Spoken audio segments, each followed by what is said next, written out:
chicas, aquí estamos para un nuevo desafío. Estamos a puntito de comenzar el mes de marzo y vamos a empezar marzo con el libro de los Salmos. Es un libro de la Biblia muy largo, 150 capítulos, pero un libro muy especial.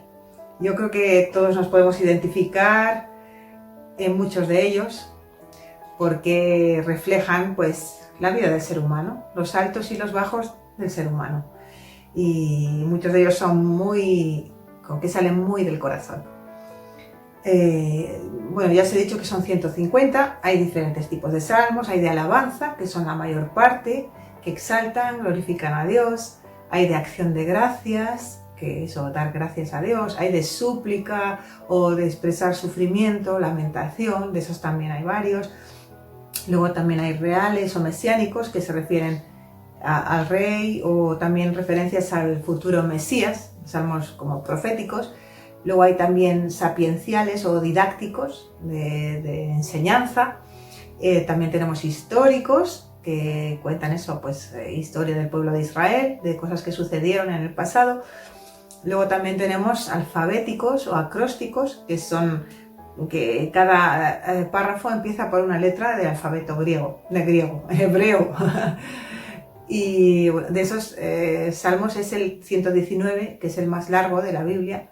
Y ese Salmo 119 vamos a ir leyéndolo al final de cada vídeo un poquito, un trocito, ¿vale? Porque es un salmo además muy especial, que se refiere a la palabra de Dios. Cada versículo se refiere a la palabra de Dios. Bueno, puede decir estatuto, ley, precepto, decreto, palabra, y todos se refieren a la palabra de Dios. Y yo creo que es un salmo que nos conviene conocer y meditar. Y luego también tenemos los imprecatorios, que suena muy raro ese nombre, pero son salmos que expresan un poco ese deseo de venganza que a veces anida en el ser humano, ¿no? Cuando ves una injusticia o sufres una injusticia, ¿no? Que también pues son sentimientos muy humanos. Y bueno, pues ya habiendo dicho esto, los autores de los salmos son diferentes. David es el rey David es el que más salmos tiene, 73.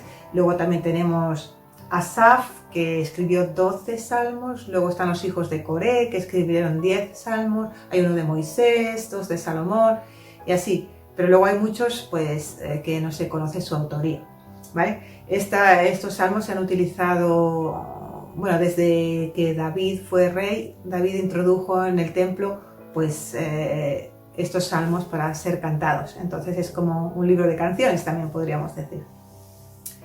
Sí, pues es un libro que yo creo que lo vamos a disfrutar muchísimo. Yo os voy a leer el Salmo 1 y luego os comento alguna cosita, ¿vale? Dichoso el hombre que no sigue el consejo de los malvados, ni se detiene en la senda de los pecadores, ni cultiva la amistad de los blasfemos, sino que en la ley del Señor se deleita y día y noche medita en ella. Es como el árbol plantado a la orilla de un río, que cuando llega su tiempo da fruto y sus hojas jamás se marchitan. Todo cuanto hace prospera. En cambio los malvados son como la paja arrastrada por el viento. Por eso no se sostendrán los malvados en el juicio, ni los pecadores en la asamblea de los justos. Porque el Señor cuida el camino de los justos, mas la senda de los malos lleva a la perdición. Aquí yo diría que es como el consejo para ser feliz, según cómo se entienda ser feliz, ¿no? Porque la vida trae muchas cosas, trae sus altos, trae sus bajos, momentos de tristeza, de alegría, pero yo diría para vivir una vida plena, ¿no? ¿Y qué dice? Pues no seguir el consejo de malvados, no estar en el camino de los pecadores, es decir, no ir por el mismo camino que las personas que rechazan y viven una vida que a Dios no le agrada, ni cultivar la amistad con los blasfemos. Pero ¿qué tenemos que hacer?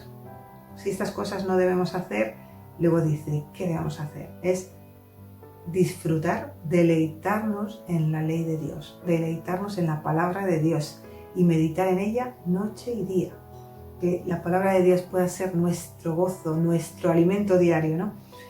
Y luego dice, esto nos lleva a ser como un árbol plantado a la orilla de un río, que a su tiempo da fruto y sus hojas no se marchitan. Es decir, que todo esto de vivir cerca de la palabra de Dios, siguiendo el consejo de la palabra de Dios y disfrutando de la palabra de Dios, lleva a que nuestra vida a su tiempo dará fruto. Es decir, se verá en nosotros el resultado de vivir ese tipo de vida, ¿no? ¿Cómo se ve ese resultado? Yo me imagino se puede ver en muchos aspectos, ¿no? Pero una en la transformación, por ejemplo, de nuestro carácter. Dios trabaja en nuestra vida, en nuestro carácter a través de su palabra, nos muestra cosas que están mal, quiere cambiar cosas en nosotros, quiere fortalecernos en ciertas debilidades, quiere que podamos ¿cómo decir? Ayudar al prójimo, también ese es un fruto de vivir cerca de Dios, que podamos dar un buen consejo, que la palabra de Dios abunde en nuestros labios, que tengamos siempre esa palabra que viene del corazón de Dios. Y bueno, en muchísimos aspectos, ¿no? Se puede considerar el llevar fruto, ¿no? Y para mí es un salmo muy bonito, ¿no? Porque en poquitos versículos dice muchísimo, ¿no? Luego otro versículo, el último, que dice: el Señor cuida el camino de los justos. Qué bonito pensar eso también, en el cuidado de Dios. Realmente, si seguimos el consejo de la palabra de Dios y vivimos cerca de Él, también tendremos el cuidado de Dios. Él nos cuida. Así que podemos ir sin temor por la vida porque Dios nos cuida. Y con esto os quiero dejar y luego os voy a leer 6 versículos del Salmo 119, que es el salmo más largo, no sé si os lo he dicho, es el salmo más largo de la Biblia, pero muy bonito, así que os voy a leer los 6 primeros, ¿vale? Aquí. Dichosos los que van por caminos perfectos, los que andan conforme a la ley del Señor. Dichosos los que guardan sus estatutos y de todo corazón lo buscan. Jamás hacen nada malo, sino que siguen los caminos de Dios. Tú has establecido tus preceptos para que se cumplan fielmente. Cuánto deseo afirmar mis caminos para cumplir tus decretos. No tendré que pasar vergüenzas cuando considere todos tus mandamientos.